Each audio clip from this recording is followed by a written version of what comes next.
Greetings, greetings, family. Welcome to another episode of Clear Thinking with Brother Dulani. In this episode, we're going to cover the roots of disaster for Black people. Why are African people, Black people, African in the diaspora, African that are descendant from Africa, African heritage people, why are we more vulnerable to natural disaster? Why does it seem that natural disaster seems to hit us the most? Why are we so vulnerable?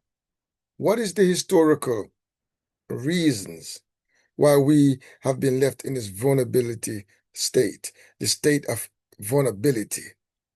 Why is it when we look at the images coming out of Jamaica, we can see a serious, a devastation that is almost apocalyptic in nature, where we can see our people are really in a desperate state of existence. The damage has been so comprehensive that it's almost unbelievable. I want to give some historical context to this. I want to see if I can add the historical fabric and show the interconnectivity of all these different factors that has left us vulnerable. So we're going to look at some of the factors and look how they're all tied in. So if I can share my screen, I'll be able to show you some of the issues that we have been faced with over the years as African people. Here, this one is entitled The Colonial Roots of Caribbean Climate Vulnerability. Now we're going to look at how enslavement and colonialism has created a lasting system that increase African people exposure to natural disaster. It leaves us more vulnerable, The system of enslavement and colonialism have left behind a legacy from what it done to us. It leaves us with a system that is maintaining our vulnerability, and we are still trying to rise above this vulnerability. So this presentation hopefully can walk us through some of the factors that has led to our vulnerability in this time. Now, we can call it a legacy of marginalization, a legacy of inequality, a legacy of vulnerability, a legacy of exploitation. We can, we call it the legacy of the mangamizi, which is the Kiswahili word for the continuum of chattel, colonial, and neo-colonial enslavement of African people. This, what we're experiencing in the Caribbean with all these natural disasters. Because remember, last year it was St. Vincent, it was Grenada, and many other places were impacted severely by weather. And what they have in common, these are all African people, African heritage people, people who are descendant from Africa, who have been kidnapped from Africa, who have been shipped across the world and enslaved on those concentration camps in the Caribbean, the so-called plantation. Now, if you look at enslavement and colonialism, it increases the vulnerability of African people in the Caribbean to natural disaster by creating a lasting system of economic, social, and physical marginalization that exists today. This lasting system is the system of inequality, the system of exploitation, the system of exclusion, has been maintained to this very day by the existing neo-colonial governments across the Caribbean and also across Africa. The same system is still amongst us today. So when natural disaster hit us, they actually reveal and expose a deep-seated social vulnerability which make African communities become disproportionately affected by these disasters. So by understanding the historical roots, we begin to understand how we can address the present day climate justice or climate injustice that we are faced with. And that's why, as a student of the Stop the Manganese campaign, I can tell you that they have always advocated for stop the genocide, stop the ecocide. And that the ecocide has been a significant part of the campaign for reparation. So the demand for the end of the genocide and the end to the ecocide that we're faced with. And this is presentations looking at the ecological side of things and how the whole colonial structures were designed to leave us in a vulnerable state. And if you look at how the colonial settlement was made on those islands that our people became trapped on during our enslavement, you realize that the colonial power, they established settlement in low-lying coastal area. And there's a reason for that. Why they built around the coast was for easy access so they can import goods and export goods into the island, but also to import and export enslaved people. Our ancestors was easily brought into the island from the coastal region. And also, but however, they forced the majority of our people to live in marginalized, disaster-prone areas. So when we was defeated the colonial powers and we start to occupy the island and start to settle the island properly, we start to occupy the region or the areas that they had already started. They started the settlement and we continue to live in that settlement. And the the new government that took over, which became the neo-colonial governments, they continue on the same path that these colonialists had left. And our people have been left in this vulnerable state. And when a disaster comes, the coastal area get wiped out and we rebuild. We get knocked and we get rebuilt. Every time something happens, we just rebuild. So we continue on that cycle. So today, we got more than 70% of the population lives along the coastal region across the Caribbean. And this now exposes the population to storm surge, to sea level rise, to unstable hillside and erosion. Riverbanks remain home to many communities. So, and this take place over a long period of time because some of the riverbanks, they have eroded. And what happened is that people begin to build communities along the banks of rivers and they begin to settle. So what happened when the river begin to overflow their banks, it does flood those communities. And another thing take place when they say unstable hillside. Jamaica, for instance, an example, is a very hilly country. All over Jamaica, there's hills and there's valleys, hills and valley.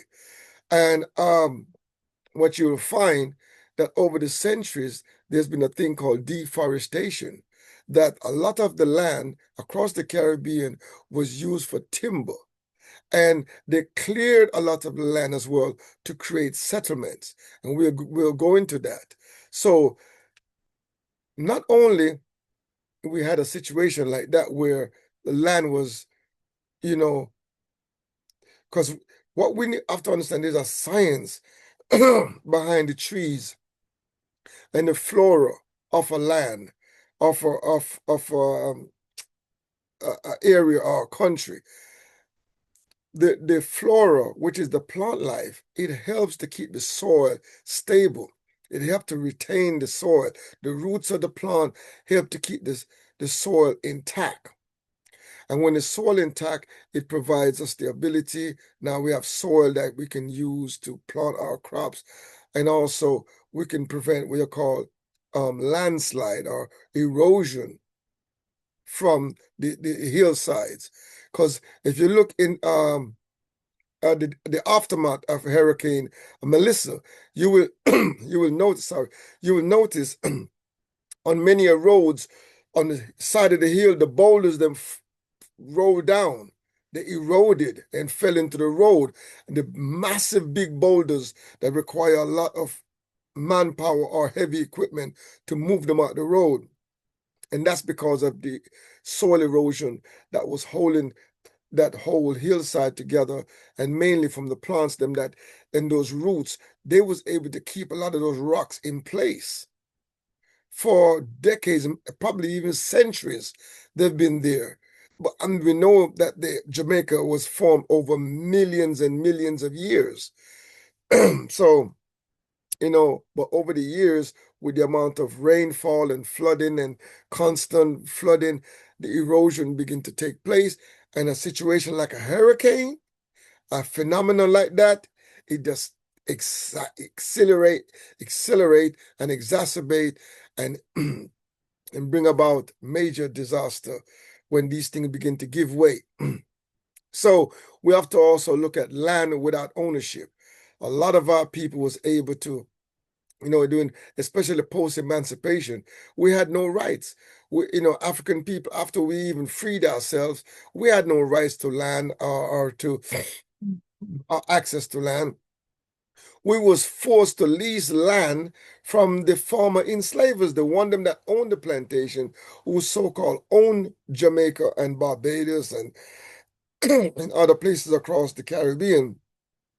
They had the land. The land was in their ownership. So even when we were free, we was forced to go back to them to lease land, or we had to capture land.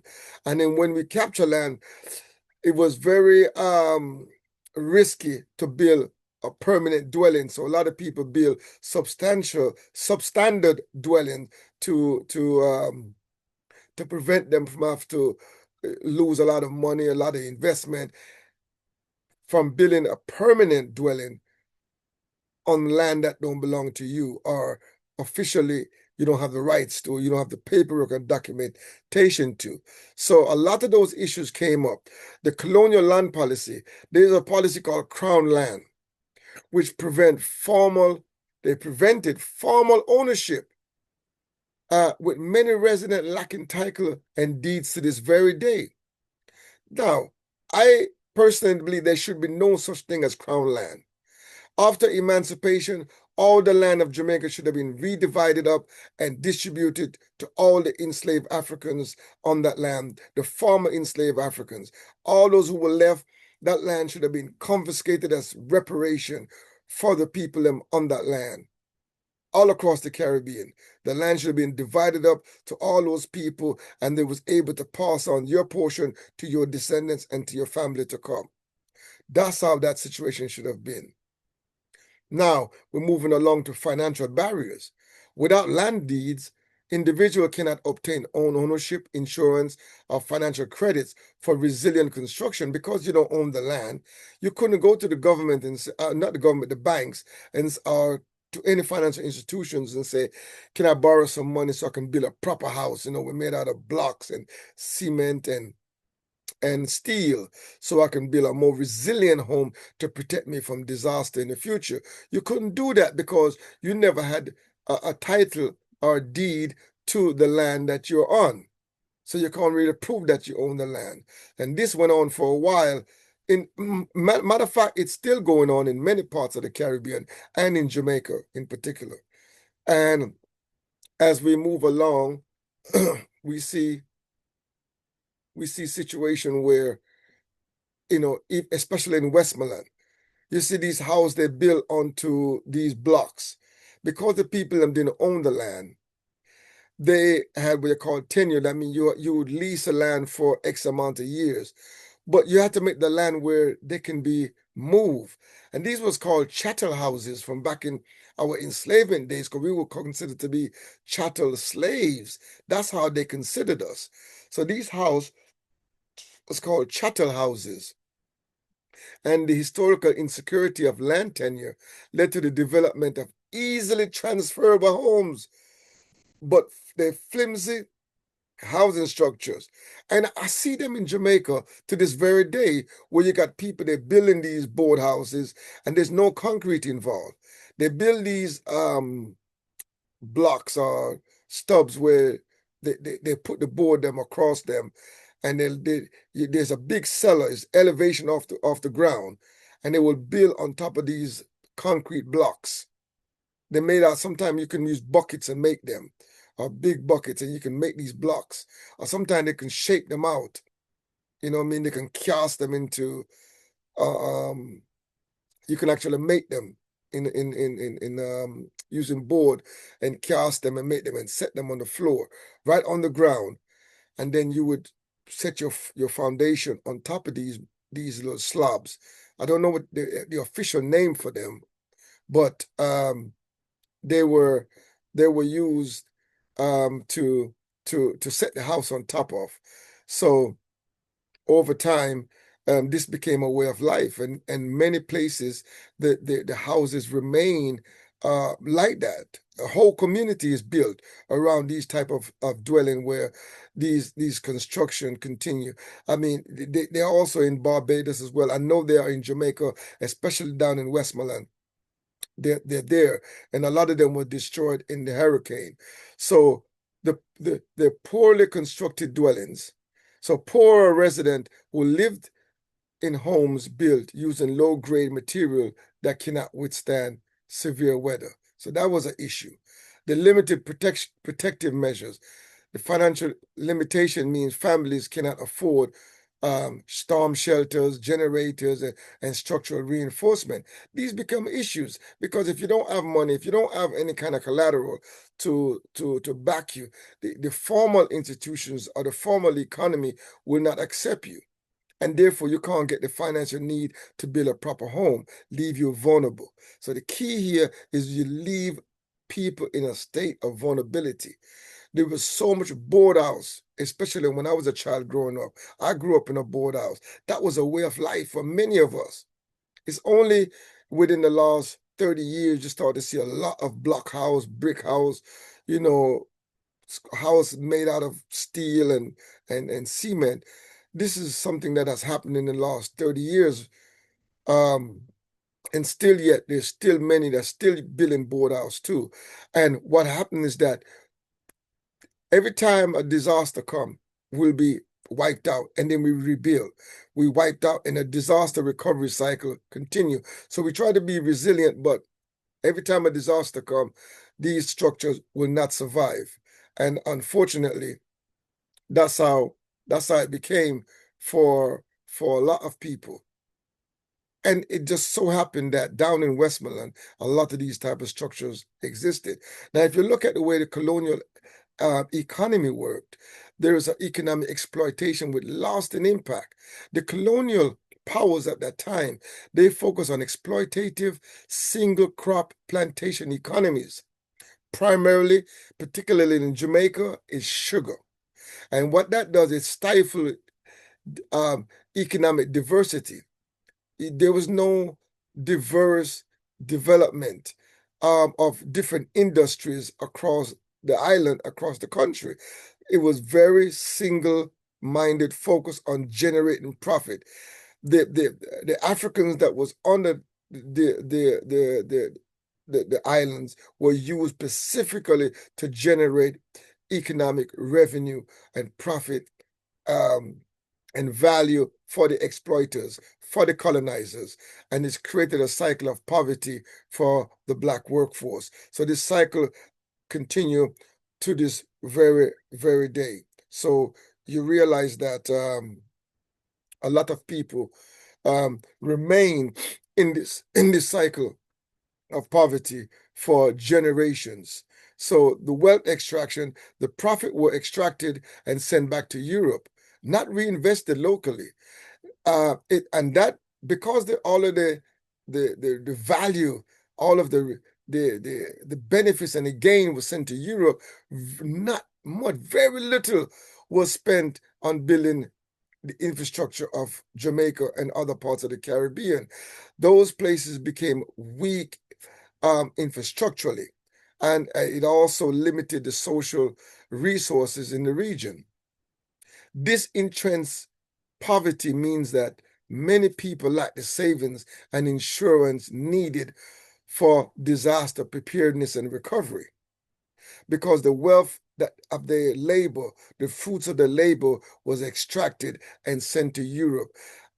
Jamaica alone produced about 7 trillion pound worth of wealth for Britain. And that was from one figures I saw, and there could be very well be more. That and that's a lot of profit, a lot of wealth that was extracted from that small island of Jamaica. And to this day, they have not received not even an apology, no reparation, nothing for what has happened to our people. So now we have to look at the environmental destruction. I touched on it earlier by saying deforestation for profit. Forests were cut down for timber and land. Lands were cleared to create large plantation and destroying natural ecosystem. A lot of these large plantation that was created to house the enslaved people that they brought in, they had to clear a vast amount of land, and they cut down a lot of timbers and shipped them to Europe to build houses in Europe as well. So as a result, the land lost its natural protection because the flora of the land helped to protect the land and to protect the soil. So the trees also serve as a way of breaking the wind from the ocean that would be blowing in.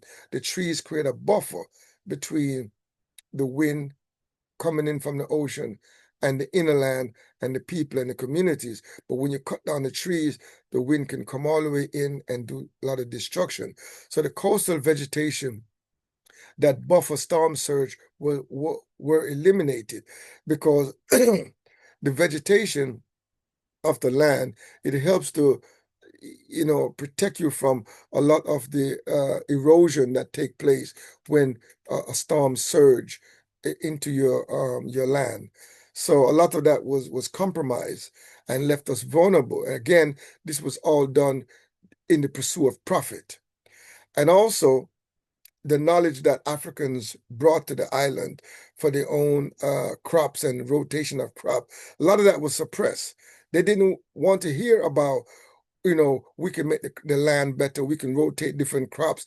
They wanted to focus on the one crop that, or the two crop that they wanted to extract maximum profit, and that was sugarcane.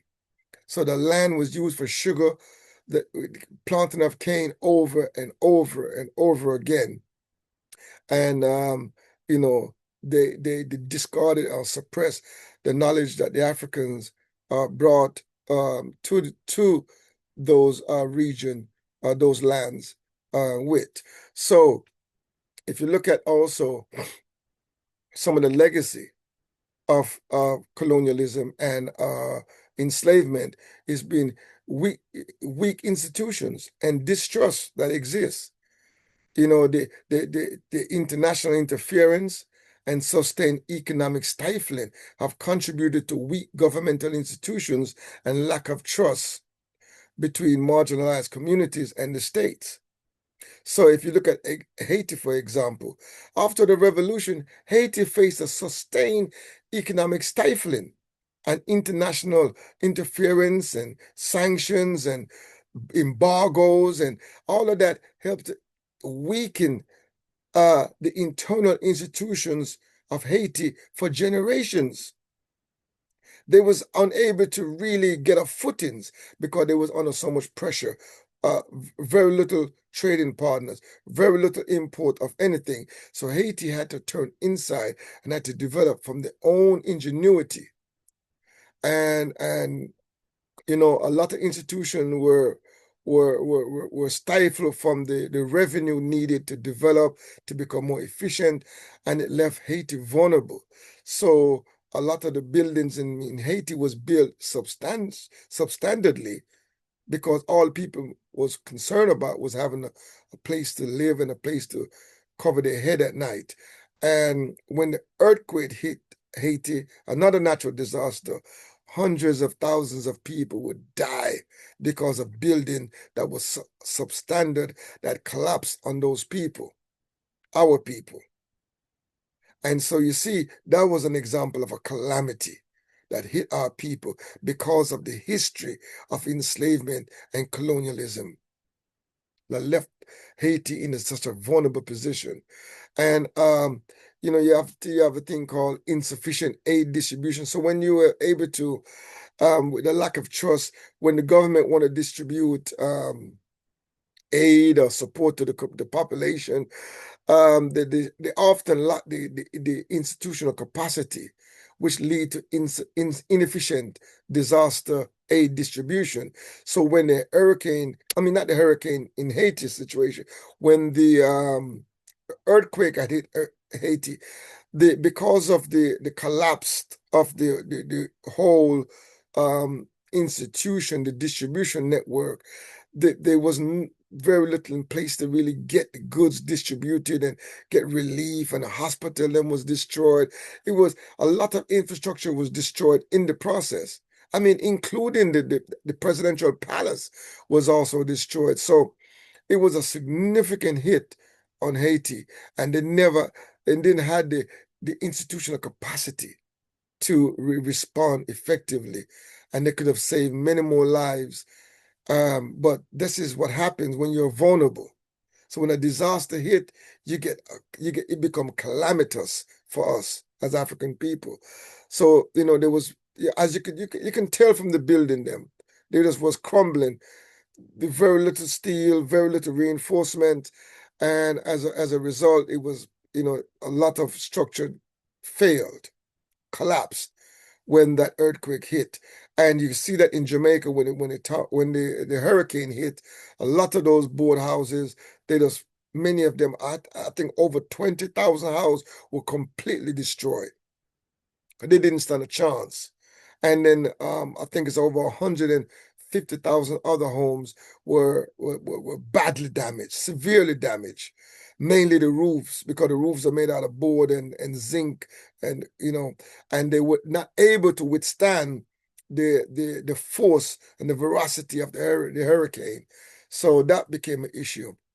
So when you look at all those issues, and you're tied into our enslavement and the colonial powers and the colonialism, you can see there's a recipe for disaster. So when you look at it, it's an interconnected web of vulnerability. When you look at the the the the settlement, the horrible, the disaster-prone settlement, and put them in disaster areas. Some of them are in what you call bowl, or a what would you call it? What would be an equivalent analogy? We can compare it to a valley where there is the water is collecting in like a bowl, and people will be building communities there because sometimes these land become attractive for settlement, for capturing, and you go and build there without realizing that that area could very well be a riverbed, and water has been collecting there. But because of drought, because you haven't seen rain or heavy rain in a long time, the water would just drain away from light rain and go and come. And you think you're safe until a major rain come, a major spill of water, like what a hurricane bring, a tremendous amount of rain water, and drop it all in one day. And the land just not ready to sustain that kind of amount of water. So if you take that, building in disaster-prone areas, and you add that to marginalized land ownership, which is actually lack of land ownership, is the one way of, because there's some pretty way of saying it. You can say marginalized land ownership, or either you can say capture land. See, people are living in land without no title, without no title deed. See, so you combine that with settlement in disaster areas or disaster prone areas, and then you look at the fact that many of the houses, many of the land is not, they're not even fit for proper development to begin with. And then you got substandard housing, which a lot of people build a house out of board and zinc, and some of the houses they barely standing up. You can look at the doors and the windows are barely, even before the hurricane, they were shabby. And that's the reality of it. But we were forced into these positions over generations of impoverishment was passed on. And then when you add that in now with economic disenfranchisement, which is the economic legacy of enslavement and colonization, where our people was held at the bottom, where inequality was the order of the day, and the lack of ownership, it prevented us from passing on genuine wealth and wealth development to the next generation. And then when you add in now the environmental degradation, and you add in global warming from industrialization, and you add it in with all of these other factors that we're talking about now, you have a recipe for disaster. You have a web of vulnerability that have our people in this state, in this cycle of disaster and recovery. Because each of these factors, they reinforce the other factors, and it make it difficult for community to break free from the cycle of disaster and recovery. So a lot of time we don't even look at these factors, but these are fundamental factors that is rooted in our historical enslavement, in our historical colonization, the historical injustice that we have experienced as a people have left millions of our people trapped in this cycle, in this web of vulnerability that leave us prone to be destroyed by natural disaster, whether it be earthquake, whether it be tornado, whether it be hurricane, whether it be storm, you name it. We become more vulnerable because the wealth that we have created in the last 5 centuries was not used to protect African bodies. It was not used to protect African people. It was not used to protect us from the environment. It was used to create wealth for other people. We were exploited, and the wealth that we created was used to build up other lands, other countries, and other people. And our land was left with weak infrastructure, with weak development, and the lack of ownership for our people. The land, many of the land in Jamaica and across the Caribbean are still what you call crown land, which is a disgrace and an insult to our people and to our dignity and our sovereignty as a people. We need to solve these issues. Economic disenfranchisement, we need to empower our people with land ownership. We need to make sure we enforce housing standard. When we rebuild back stronger, better, hurricane, wind prone, storm prone housing and building need to be created. Land ownership need to be addressed. We need to ensure that everyone, every family in our country have access to land. And also civil engineering at the highest level, scientifically building communities what can withstand flooding and hurricane and storm and earthquake. We need to be able to build scientifically. We cannot build communities in flood-prone zone that we know ecologically, scientifically, the water will collect, disaster will come. We have to educate our people that this is not the way to go. We show them the science, show them the better way, and provide them the ability to build better. And that is what we have to do. So we have to understand these things. If we don't understand the enslavement root, the colonial roots of climate vulnerability, we won't understand what we're talking about when we're talking about climate justice. Climate justice is to understand these historical realities that I'm speaking about now. These are the true factors that we have to consider. Most of these environmental forums that you see is spoken of, and even now is happening, these are the issues that African people have to articulate at these forums and demand justice, demand reparation for the damage that they have done to us. They have left us Enslavement and colonization have left us in this vulnerable state, necessitating reparation. We need the resources to repair the damage that was done to our country, to our environment, and to our people. And that is essentially what reparative justice is for us as African people. So true resilience requires addressing these deep-seated inequalities and empower African communities with resources, land rights, and self-determination. These are the solution that we need. We must demand reparation for the damage being done to our people. This is from the legacy of the enslavement of our people. The legacy of colonization have left us in this vulnerable state. And this is what I want to address in this presentation. And this is what I'm talking about, the legacy that have left us vulnerable. We have to keep that in mind as we discuss Hurricane Melissa, earthquakes, anything storm. We have to keep that angle in mind as we have this discussion and the debate and how we move forward, because we must rebuild back. We're going to explore all the factors of international finance and loan and grants and relief supply and all of that.